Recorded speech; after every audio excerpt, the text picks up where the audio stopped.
We're going to talk about, well, first of all, welcome. It's great to have you here. Thank you. We're going to talk about books, obviously, but I wanted to start with some really important business. Tell me about your first date with your wife. I think there's a certain poignancy. Yeah, that's one of the reasons we're here, actually. I met my wife at a vegetarian barbecue, although neither of us are vegetarian. And the first word she said to me, she insulted me because I was a young, cocky trial lawyer, and I was talking to some people about, exciting cases I was working on, and she overheard me. And I had noticed her when she walked in. I still remember everything she was wearing that day. And she came and was overhearing what I was saying, and she tapped me on the shoulder, and I turned around, and she said, I understand you're a lawyer. She said, I said, yeah, I am. And I was just about to sort of expound on my fascinating career with her. And then she said, I wouldn't go around telling people that. And then she just walked away. And my first thought was, I have got to date this woman. So we some phone calls traded back and forth, and we had a lunch date because lunch is safe. You can run like hell if it's not working. And I was a lawyer practicing law in D.C., and I had a friend who was a female lawyer who worked next to me in the office next to me. And I came to work that day, and I went into her office, and I opened my briefcase because I had like 8 ties in my briefcase. And she sort of picked out the right tie to go with, for my lunch. So we came to Nathan's, and we actually were in this room here. Yeah, so you got to tell me which table you sat at. Yeah, it was right over there. The Seinfeld table or the Hillary table or beyond that? Well, I don't want to name names. Yeah, but we were here for, I think we closed the lunch place down. We were here for about 3.5 hours. Because I was just going to say, since we don't know where Nathan's will be a year from now, and if it's no longer with us, you have to come back and let me give you the table. I will. I will. It's a very memorable table. It was a great time, and obviously the lunch went very well. And well, Nathan's gets part of the credit for that. Absolutely. I hope. Do you still have the tie? Yes, actually, I still have the tie, and she still insults me too. That's probably why it's still working. And then the other piece of important business I thought was that you were named one of People Magazine's 50 most attractive people. And what I wanted to know, was there a choice between that and Sexiest Man Alive? Not for me, it wasn't. Yeah, I really did think it was a joke. My publicist called up and said People Magazine has this 50 most beautiful people list, and they wanted me to be on it. And I just hung up because I thought it was ridiculous. And then she called back and said, no, it's for real. And I said, why do they want a writer on that list? He said, well, they have 48 actors and actresses, a paleontologist, and you're the token writer. And apparently they have a writer on every year, and that was my year, and that was a long time ago. Did that change your life? Yeah, really fundamental.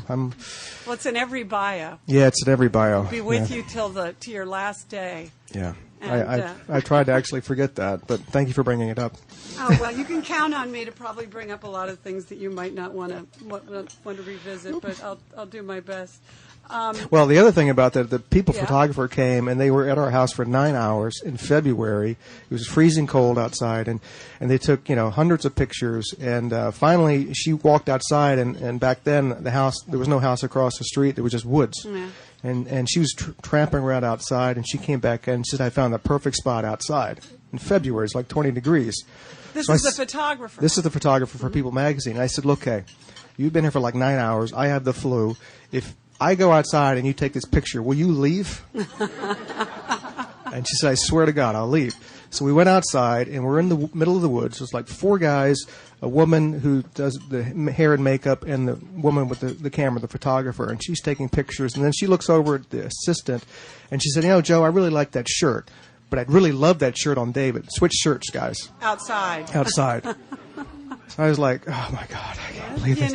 So we did it. We stripped to the waist, and we were both bare-chested, and then one of my neighbors came by with his daughter walking through the woods. And we had just moved into this neighborhood, so he really didn't know who I was.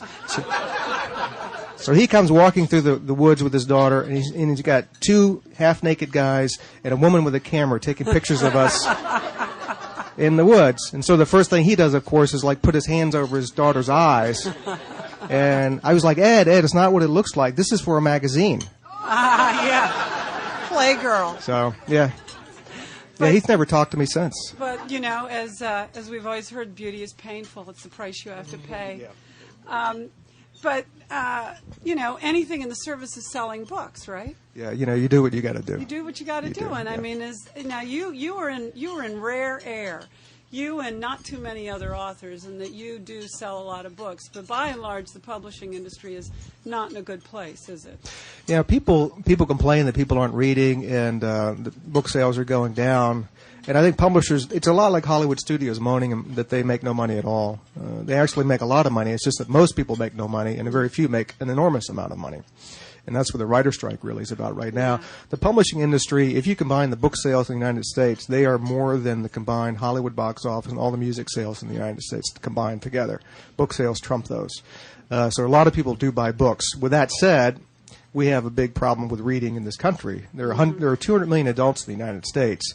Half the adult population in the United States, 100 million adults, read at the two lowest levels of literacy. So basically you have half of your fellow adults are illiterate in the United States of America. And the problem is only getting worse, not better. And we have charities, and we're trying to do our bit to support literacy initiatives. But when I go out and do talks, particularly in areas like this, and you tell people those numbers, they look at you like you are insane. It could not possibly be, not in the United States of America, but it is. But, you know, you mentioned adults, but do you find, you know, how old are your children? High schooler and a middle schooler. So you're probably exposed to many, many teenagers. And with the advent of the internet and you know, a million channels on TV, they're not driven to books the way they used to be. Yeah, they're not. There's a lot of publishers are always moan about the fact that multimedia is really digging into their business, and kids would rather be visual and they would like to, you know, listen to things rather than read things. And I have a lot of parents that come up to me and say, you know, both your kids are readers. My kids don't read, and I can't get them to read. My first question to them always is this: do you read? And 9 times out of 10, no, they don't really read. I said, what do you do in the evening when your kids are around? And they said, well, you know, I'm catching up on emails, I'm on the computer, I'm listening to my iPod. And I said, well, what you do, your kids will do, certainly at an early age. Yeah. If you make a reader early, you tend to make a reader for life. With our kids, our house is filled with books, and we've always read to them. But even more than that, we sort of made it a family sort of thing that we would do. And kids love to be creative. They want to be creative. It's only adulthood that beats creativity out of people, unfortunately. Yeah. So if my kids read a book and they don't like the ending of a particular book, then I challenge them to write a better one and come up with it and sort of, you know, act it out for us and let me know what your ideas are on that. But writers, you know, the thing about the writer strike in L.A. right now, everything starts with content. And I go to high schools and I tell kids, you like to read? No, I don't like to read. You like to go to movies? I love going to movies. You like to listen to music? I love listening to music. You watch television? Love television. None of the things are possible without writers. The whole world that you enjoy is not possible unless you got a guy or a girl sitting over in a corner with a pen and a piece of paper in their brain coming up with these ideas that enthrall all of you. That's how important it is. Well, you're probably a member of the Writers Guild, right? Well, I've optioned a lot of things out there. I've never actually joined the Writers Guild, but I would not, and I've sold screenplays, but I would not cross the picket line, certainly. I would not, because I think they're right. I think they're right.